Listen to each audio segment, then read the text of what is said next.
Bon les amis, je vous ai entendu. Je vous ai entendu sur le problème d'envoyer des sujets un peu plus croustillants et d'arrêter de parler de la France insoumise ou du gouvernement français. Le problème c'est quoi? Le problème c'est que quand je vous envoie des vrais sujets comme hier, vous voyez, ça fait même pas 1000 vues. Même pas 1000 vues. Quand j'essaie de vous faire un travail sur le pays du bien, sur Benjamin Netanyahou, sur l'Ukraine, etc., etc., vous ne regardez même pas mes vidéos. Alors la question que j'ai envie de poser, pourquoi je ferais des vidéos où je me mouillerais en plus? Où je me mouillerais? Parce que ma concurrence personnellement, ma concurrence, que ça soit Baguès, que ça soit Samir TPMY, ou que ça soit même tous les autres, il n'y en a pas beaucoup qui prennent de risques. Il n'y en a pas beaucoup qui parlent du sujet. Sensible, je le dis bien. Pourquoi les amis? Tout simplement parce que ça fait pas de vues. C'est simple comme bonjour. Alors moi, je vous l'ai déjà dit les amis, je peux pas me permettre de vous envoyer des sujets comme ça. En plus, je me casse la tête. Faut savoir que par vidéo, j'utilise à peu près 3 heures de mon temps. Bref les amis, je compte sur vous. Avant de commencer cette petite réaction, bombardez les likes. C'est le seul moyen pour la visibilité de la chaîne. Là, sur cette première vidéo, on va se tourner vers Benjamin Lucas, qui explique qu'il vient de se passer quelque chose de grave et inédit. Un groupe parlementaire entier, celui du RN, s'est levé pour applaudir une délinquante et lancer une campagne contre la justice et l'état de droit. Écoutez, il s'est passé quelque chose de grave quand même dans l'hémicycle tout à l'heure. Un groupe parlementaire entier de législateurs, donc de gens qui sont censés faire la loi, s'est levé pour applaudir une délinquante, une voleuse, condamnée par la justice pour avoir détourné des fonds publics à hauteur de plus de 4 millions d'euros et pour remettre en cause une décision de justice. Le même mouvement politique qui, dans le même temps, lance une campagne militante contre la justice et l'état de droit. Campagne qui provoque des menaces sur une magistrate, on le voit sur les réseaux sociaux et pas seulement.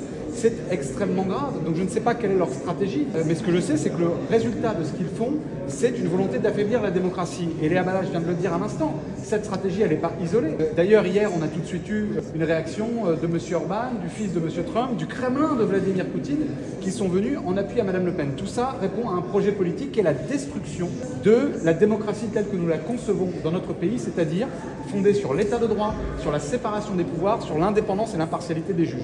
C'est extrêmement grave. Et donc nous sommes très sereins sur ce que les Français vont faire. Moi, je crois que nous sommes dans un pays qui est attaché à son modèle démocratique. Un pays qui sait que la justice est indépendante, qu'elle est impartiale et qui sait que la délinquance en col blanc ne doit pas bénéficier d'une plus grande impunité que les autres. Quand on a volé, quand on a trahi la confiance, on doit être condamné. Les magistrats ont appliqué la loi. Les Françaises et les Français, je crois dans un sondage hier d'ailleurs, reconnaissent à près de 6 sur 10 que cette décision de justice est fondée. La justice est rendue au nom du peuple français. Et donc maintenant, le Rassemblement national doit assumer les conséquences de ses actes. Et là, on va se tourner vers les insoumis. On nous explique, allez-vous exiger à Monsieur Bolloré qu'il rende les 100 000 années de RSA dont vous lui avez fait cadeau. Mathias Tavel demande des comptes au gouvernement après le cadeau de 640 millions d'euros de ristourne fiscale à Vincent Bolloré. Vous cherchez comment faire payer? Décidément, l'extrême droite a un problème avec l'argent et avec l'honnêteté. On apprend par la presse que le gouvernement a fait une énorme ristourne fiscale de 640 millions d'euros à Vincent Bolloré, 14e fortune française et soutien de l'extrême droite. Quel scandale! Oui, plus d'un demi-milliard d'euros offerts à un milliardaire alors que vous faites les poches des auto-entrepreneurs. Monsieur Bolloré a triché avec le fisc. Cette fraude aurait dû lui valoir une pénalité de 640 millions d'euros. Il n'en a rien été. Une décision ministérielle a ramené la pénalité à 0 €, 0 centimes. Après avoir supprimé l'impôt sur la fortune, la Macronie invente donc l'impunité pour les milliardaires fraudeurs. Curieusement, quand il s'agit d'un passe-droit fiscal à M. Bolloré, on n'entend pas M. Retailleau dénoncer la culture de l'excuse des milliardaires, ni le RN dénoncer le laxisme de Bercy. On ne vous entend pas, Monsieur le Premier ministre, craindre la submersion de fraudeurs fiscaux. Quand vous faites cadeau de 100 années de RSA à un milliardaire, on n'entend pas M. Wauquiez dénoncer le cancer de l'assistanat des riches. Pourtant, avec 640 millions d'euros, on pourrait financer 5 000 lits à l'hôpital, 20 000 enseignants supplémentaires, on pourrait nationaliser Vincorex. Alors à l'heure où vous voulez faire payer aux Français votre soi-disant économie de guerre et les cadeaux aux plus riches de M. Macron, pourquoi ce cadeau à M. Bolloré, homme de main médiatique de Poutine et Trump, homme qui invitait M. Sarkozy sur son yacht, homme qui transforme ses médias en avocat de Mme Le Pen et qui lance la chasse contre les juges? Oui, décidément, l'extrême droite a un problème. Monsieur le Premier ministre a pris cette décision. Et là, va se faire un débunkage en direct des mensonges de la Macronie et de nos médias. Manuel Bompard toujours au top. droit dans ses bottes. Il y a quelque chose qui vous échappe dans votre raisonnement, c'est ce qu'on appelle la productivité du travail. La seule question qui est posée, c'est à qui profitent ces gains de productivité. Maintenant, sur les retraites, la caisse de retraite est en déficit. Il y a trois... Elle est excédentaire, comme la caisse de l'assurance chômage cette année. Et en 2030, elle est gravement en déficit. Ah non, mais vous venez de dire qu'elle est pas en déficit, vous êtes Il y a eu un effet inattendu de croissance post. Donc elle est excédentaire. Aujourd'hui, et donc elle est extrêmement en déficit. Dès l'année prochaine, excusez-moi, je retire, mais dans la prochaine décennie, elle va être extrêmement en déficit. C'est faux, mais enfin écoutez, moi je veux bien qu'on discute indépendamment. Le rapport du Conseil d'orientation des retraites qui est sorti il y a quelques semaines dit précisément les choses. Je vais pas citer la phrase de tête, mais il tord le cou à l'idée d'une trajectoire incontrôlée des dépenses de retraite. Cette phrase figure dans le rapport du Conseil d'orientation des retraites. Donc il n'y a aucune nécessité économique à réformer les retraites aujourd'hui. Excusez-moi de vous le dire, mais c'est pas vrai. On avait 4 actifs pour financer un retraité en 1950, on en a 1,7 maintenant, on en aura 1,3. Je connais ce raisonnement.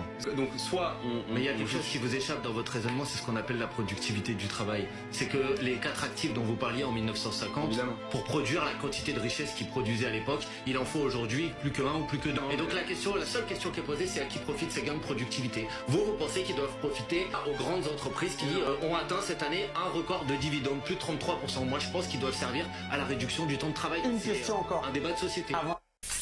Pour la prochaine fois, Apolline veillera à bien préparer ses sujets avant de raconter des mensonges à Sophie Binet. Préparez-vous, accrochez-vous, on va voir Apolline de Malherbe se faire anéantir en direct. Au Danemark, ils réfléchissent à l'idée de passer à la retraite à 70 ans, avec comme argumentaire l'idée que justement il va falloir davantage investir, notamment dans la défense du pays, et que donc il faudra faire des choix de l'autre côté. C'est non. Alors non, pas du tout. C'est une réforme qui a été mise en place en 2004 au Danemark, donc il n'y a rien de neuf sous le soleil.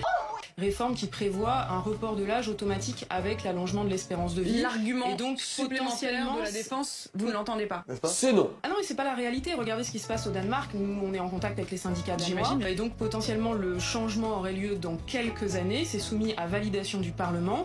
Les Danois et les syndicats y sont très opposés, mais il n'y a aucun rapport avec la question de l'économie de guerre. Ça, c'est une Lorsque erreur les totale. politiques là-bas font un rapport, pour vous c'est artificiel. C'est non. C'est un faux argument. C'est non. Mais c'est pas la réalité en fait.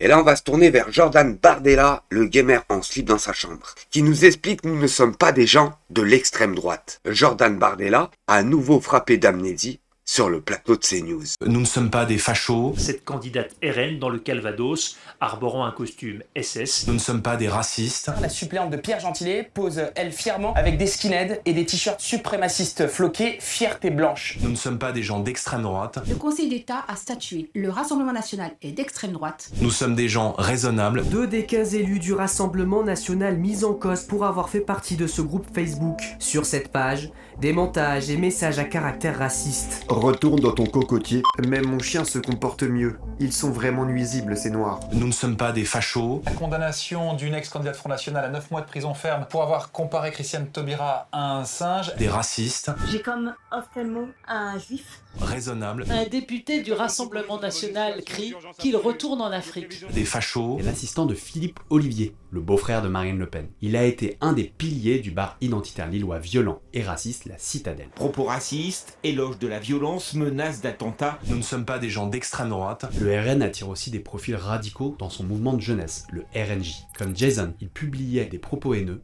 comme « J'aime juste ceux qui tuent du ». Nous ne sommes pas des fachos, nous ne sommes pas des racistes, nous ne sommes pas des gens d'extrême droite, nous sommes des gens raisonnables. Je suis allé à un rassemblement de motards et c'est un curé de couleur qui m'a béni. Vous voyez, donc je l'ai pas écrasé avec ma moto.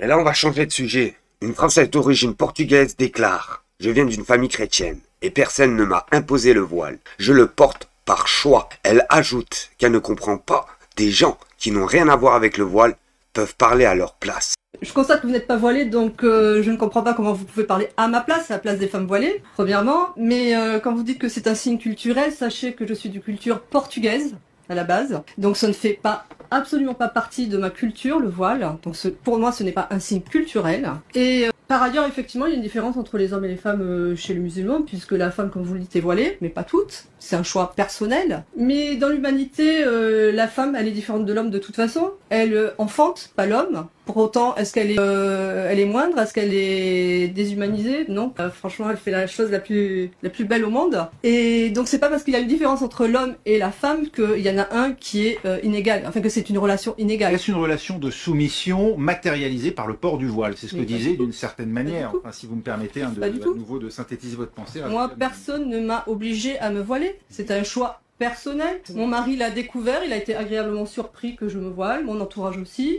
Voilà, c'est pas... Personne ne m'a obligé à me voiler. Je suis en France, donc... Pardonnez-moi, mais où commence le choix et où s'arrête le poids de la famille, des traditions, du patriarcat, du mari en l'occurrence? Oui, moi, ma famille, elle est chrétienne, donc je n'ai pas eu le poids de la famille. Mon mari, je veux dire, on s'est mariés, je me suis voilée 5 ans plus tard. S'il avait voulu me l'imposer, il me l'aurait imposé tout de suite. Bon les amis, c'était tout pour ce matin. N'oubliez pas qu'à 16 h, j'envoie une deuxième vidéo. Sur ce les amis, je compte sur vous pour soutenir la chaîne.